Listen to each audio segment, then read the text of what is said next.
Hello दोस्तों, मैं गुरु सहो सबको तहे दिल से प्रणाम करती हूँ। मेरी प्रणाम को स्वीकार कीजिएगा। आज मैं गुरु का चर्चा आप लोगों के समक्ष एक लेकर आई हूँ। आशा करती हूँ चर्चा आप लोगों को अच्छा लगेगा। अगर अच्छा लगे तो आप लोग कमेंट बॉक्स में लिखकर जरूर बताइएगा। तो चलिए हम चर्चा के ओर चलते हैं।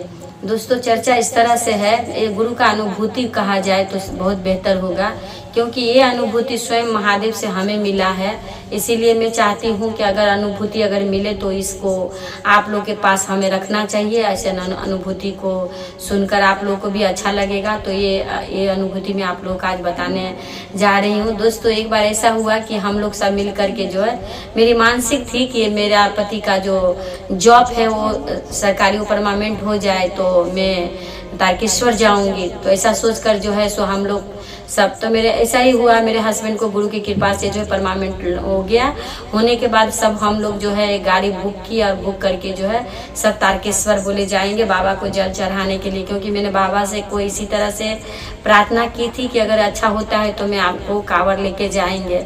तो ऐसा हुआ कि हम लोग गाड़ी बुक किए। गाड़ी बुक करके जो है सो बच्चा लेकर के और अपना पूरा फैमिली जो है, हम लोग सास भी थी मेरे संग में। दोस्तों, कहा जाता है कि अगर तीर्थ आप कहीं करने जाते हो तो माता पिता को सबसे पहले लेके जाना चाहिए। अगर हम अकेले तीर्थ करते हैं तो तीर्थ का कोई मतलब नहीं होता है।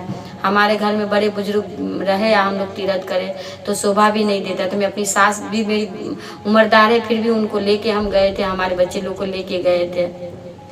तो ऐसा हुआ था कि भूतनाथ में हम लोग नहाए थे। कोलकाता में ही भूतनाथ मंदिर है, तो वहाँ पर हम लोग भूतनाथ में नहाए थे। वहीं से कांवर उठाए थे, उठा करके और जल लेकर के हम लोग जो है सो गाड़ी में बैठ कर चले गए।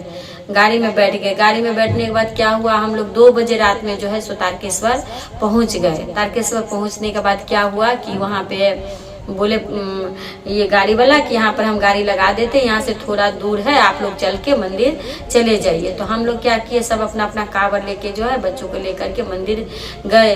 मंदिर गए तो बहुत लाइन थी, बहुत लाइन थी। मतलब ऐसा लाइन मैंने कभी अपने जीवन में नहीं देखा, इस तरह का लाइन। हो सके तो आप लोग ऐसा लाइन वीडियो में देखते होंगे, तो उसी तरह का लाइन था। तो हम लोग लाइन देके वहाँ पे थे। देखिए दोस्तों, लाइन हम लोग 2 बजे से लाइन दिए थे तो 11 बजे दिन में हम लोग मंदिर पहुंचे। सोचिए कितना बड़ा लाइन हम लोग दे करके मंदिर पहुंचे। जब मंदिर हम लोग पहुंचे, जब मंदिर के गेट के पास एकदम पहुंच गए तो वहाँ पे जाके जो है उन्होंने क्या, अभी तो जानते हैं हर जगह पे घूस चलता है कि घूस दो तो ये काम होगा, घूस दो, ऐसा ये दुनिया ही ऐसा हो गया। वहाँ भी उन्होंने, पंडित जी ने कहा कि एक एक इंसान के ऊपर 20 रुपया करके आपको देना पड़ेगा, 20 रुपया दोगे तो आपको जाने देंगे। तो अब देखिए, पैसा तो हम लोग ऐसे हाथ में लेके नहीं गए थे, पैसा कहीं रखा हुआ है, बारिश का मौसम भीग जाएगा सावन में, तो हम लोग रखे। अब पैसा जब तक हम लोग निकाले तब तक जो है वो कहते नहीं कि सिपहिया लाठी भाजेला, तो वहाँ भी सिपहिया लाठी भाजा। अब ये लाठी भाजा भाजी में इधर उधर क्या होता है, मेरी छोटी बेटी जो है सो कहीं गुम हो गई। छोटी बेटी गुम हो गई। तो अब हम लोग इधर सब लोग मतलब सब तरह हम लोग मतलब इधर उधर हो गए। मेरी सास कहीं चली गई, मेरी छोटी बेटी कहीं चली गई, और मेरे हस्बैंड और मेरी बड़ी वाली बेटी बेटा, ये सब हम लोग एक साथ मतलब फेंका गए। और मेरी छोटी बेटी और मेरी सास कहीं और तरफ में चली गई। और हम अपने ब्लॉक के एक लड़की आए, उनके पापा वो भी हमारे साथ गए थे। गाड़ी खाली था तो उन्होंने भी कहा कि हम लोग भी चलेंगे, तो बोले चलिए।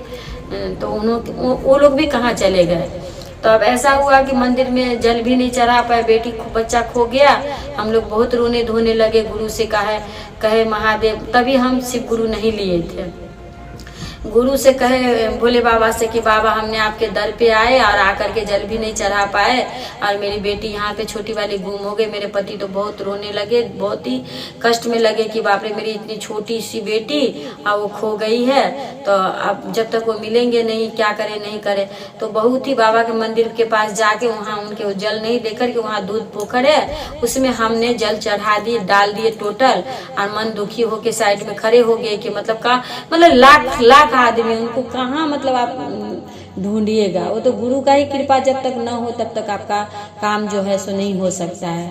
तो देखे कि मतलब गुरु का नाम ले रहे हैं, तो देखे कि तभी दोस्तों उस समय में नई मतलब BSNL का लाइन हम लोग लिए थे, एक छोटा सा मोबाइल खरीदे थे। तो उस मोबाइल में मेरी बेटी का, वो छोटी सी बेटी मेरी, उसको नंबर जो है सो याद है, मोबाइल नंबर। उन्होंने जा करके जो है सो वो जो गार्ड वार्ड रहते हैं उनसे कहते हैं कि ये नंबर पे थोड़ा फ़ोन करिए, मेरे पापा जो है सो नहीं मिल रहे। तो गुरु का देखिए कितना बड़ा कृपा है, कितना बड़ा दया है मेरी महादेव का। देखिए ऐसा नहीं है कि हम महादेव को जब सेवा देते थे, पूजा देते थे, तो हमें दया नहीं मिली, हमें तभी भी दया मिला है। और गुरु का जो हम लोग जब सेवा कर रहे हैं, गुरु का जब हम पूजा कर रहे हैं, चर्चा कर रहे हैं, घोषणा कर रहे हैं, तो इससे हमारा जो है दिन दुगनी रात चौगुनी हो रहा है और बहुत ही दया मिल रहा है। मतलब जो अभी मांगते हैं और अभी हमें उनका अनुभव हो जाता है और हमें मिल जाता है। तो गुरु का इतना कृपा है, क्योंकि उनको हम कभी भूलते नहीं, वो हमें भूलते नहीं। तो बेटी भी मिल गई मेरी। और फिर थोड़ी देर बाद में देख रही कि मेरी सास भी उधर से अपना बाल उल खुला हुआ, चुटिया उटिया, और मेरी सास भी उधर से आते, मेरे को हंसी भी लग रहा था। मेरी सास का पूरा चूल ये हो गया था और बेचारी कैसे करके आ रही थी, तो सास भी मिल गई। और तो दोस्तों देखिए, हमें जब तक पता नहीं है सिस्टम के बारे में, तो हमारे जीवन में कष्ट आता है। जब हम सिस्टम के बारे में हमको पता चल जाए, तो इस अनुभूति के मतलब इस अनुभूति के माध्यम हम आपको ये बताना चाहेंगे कि वहाँ पे एक लोकनाथ बाबा का मंदिर है। तो कहते हैं कि पहला कावड़ जो है लोकनाथ बाबा को चढ़ता है। हम लोग ने क्या किया था कि पहला कावड़ लोकनाथ बाबा, जो कि हम एक वीडियो में भी आप लोग को बताए हैं कि कावड़ जो है लोकनाथ बाबा को बाबा ने कहा, तारकेश्वर बाबा